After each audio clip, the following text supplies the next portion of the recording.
Namaste everyone. Today I am going to discuss about the topic causes of terrorism. ಭಯೋತ್ಪಾದನೆಗೆ ಇರುವಂಥ ಕಾರಣಗಳನ್ನು ಕುರಿತಾಗಿ ಇಂದಿನ ಒಂದು ಸೆಷನ್ನಲ್ಲಿ ಡಿಸ್ಕಸ್ ಮಾಡೋಣ.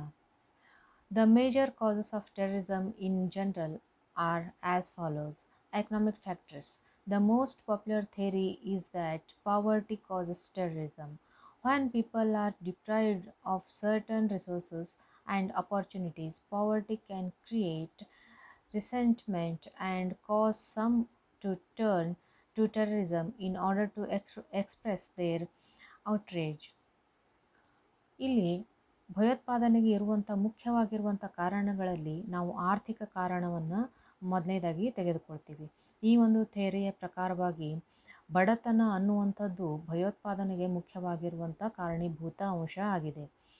ಇಲ್ಲಿ ಸಮಾಜದಲ್ಲಿ ಹಲವಾರು ಜನರಿಗೆ ಸಮಾಜದಲ್ಲಿರುವಂಥ ಎಲ್ಲ ರಿಸೋರ್ಸಸ್ ಅಂದರೆ ಸಂಪನ್ಮೂಲಗಳು ಮತ್ತು ಅಪಾರ್ಚುನಿಟೀಸ್ ಅವಕಾಶಗಳು ದೊರೆತು ಇನ್ನೂ ಕೆಲವೊಂದಿಷ್ಟು ಜನರಿಗೆ ಈ ಅವಕಾಶಗಳು ವಂಚಿತ ಆದವು ಅಂದರೆ ಕೆಲವೊಂದಿಷ್ಟು ಜನರಿಗೆ ಸಮಾಜದಲ್ಲಿರುವಂಥ ಯಾವುದೇ ಒಂದು ಅವಕಾಶಗಳಾಗಲಿ ನಂತರದಲ್ಲಿ ಅಲ್ಲಿರುವಂಥ ಸಂಪನ್ಮೂಲಗಳಾಗಲಿ ದೊರೆದೇ ಇದ್ದಾಗ ಅವರ ಬಡತನದಲ್ಲಿನೇ ತಮ್ಮ ಇಡೀ ಜೀವನವನ್ನು ಕಳೆಯುವಂಥ ಪರಿಸ್ಥಿತಿ ಬರುತ್ತದೆ.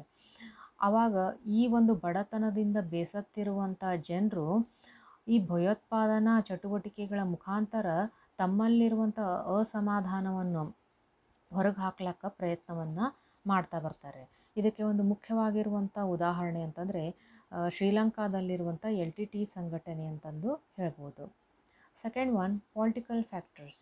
An alternative theory says that political factors like government repression leads to terrorism.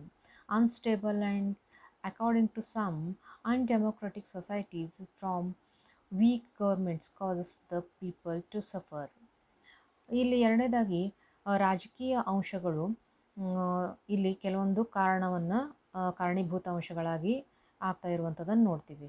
ಇಲ್ಲಿ ಭಯೋತ್ಪಾದನಾ ಚಟುವಟಿಕೆಗಳಾಗಬೇಕು ಅಂತಂದರೆ ರಾಜಕೀಯವಾಗಿ ಅದರಲ್ಲೂ ಕೂಡ ಸರ್ಕಾರದ ಒಂದು ದಬ್ಬಾಳಿಕೆಯ ನೀತಿ ಇದಕ್ಕೆ ಕಾರಣೀಭೂತ ಅಂಶ ಆಗ್ತಾ ಇದೆ. ಅಲ್ಲಿ ಅಸ್ಥಿರವಾಗಿರುವಂಥ ಮತ್ತು ಪ್ರಜಾಪ್ರಭುತ್ವಕ್ಕೆ ವಿರೋಧವಾಗಿರುವಂಥ ಕೆಲವೊಂದಿಷ್ಟು ಸರ್ಕಾರಗಳು ಒಂದು ವೀಕ್ ಆಗಿರುವಂಥ ಸೊಸೈಟಿಗಳ ಒಂದು ನಿರ್ಮಾಣವಾಗಿ ಅಲ್ಲಿರುವಂಥ ಜನರು ಈ ಭಯೋತ್ಪಾದನಾ ಚಟುವಟಿಕೆಗಳಲ್ಲಿ ತೊಡಗಿಕೊಳ್ಳೋಕೆ ಇಲ್ಲಿ ಕಾರಣೀಭೂತ ಅಂಶ ಆಗಿರುವಂಥದ್ದನ್ನು ನೋಡ್ತೀವಿ. ಮುಖ್ಯವಾಗಿ ಇಲ್ಲಿ ಇರಾನ್, ಇರಾಕ್ ಮುಂತಾದ ಕೆಲವೊಂದಿಷ್ಟು ಪ್ರದೇಶಗಳನ್ನು ಇಲ್ಲಿ ಉದಾಹರಣೆಗಾಗಿ ನಾವು ತೆಗೆದುಕೊಳ್ಬಹುದು. Third one, religious factors. Religion is another social aspect that needs to be considered. Modern terrorism has seen an enormous increase in religious extremism. The scale of violence has intensified and the global reach has expanded. ಇಲ್ಲಿ ಮೂರನೇ ಒಂದು ಮುಖ್ಯವಾಗಿರುವಂಥ ಕಾರಣ ಅಂತಂದರೆ ಧಾರ್ಮಿಕ ಅಂಶಗಳು.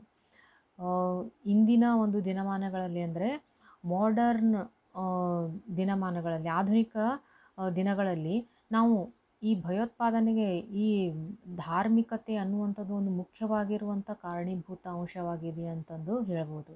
ಧರ್ಮದ ಹೆಸರಿನಲ್ಲಿ ಈ ಭಯೋತ್ಪಾದನಾ ಚಟುವಟಿಕೆಗಳು, ಅಟ್ಯಾಕ್ಸ್ಗಳು, ದಾಳಿಗಳು ಬಹಳಷ್ಟು ರೀತಿಯಲ್ಲಿ ಆಗ್ತಾ ಇರುವಂಥದ್ದನ್ನು ನಾವು ನೋಡ್ತಾ ಬಂದಿದ್ದೀವಿ.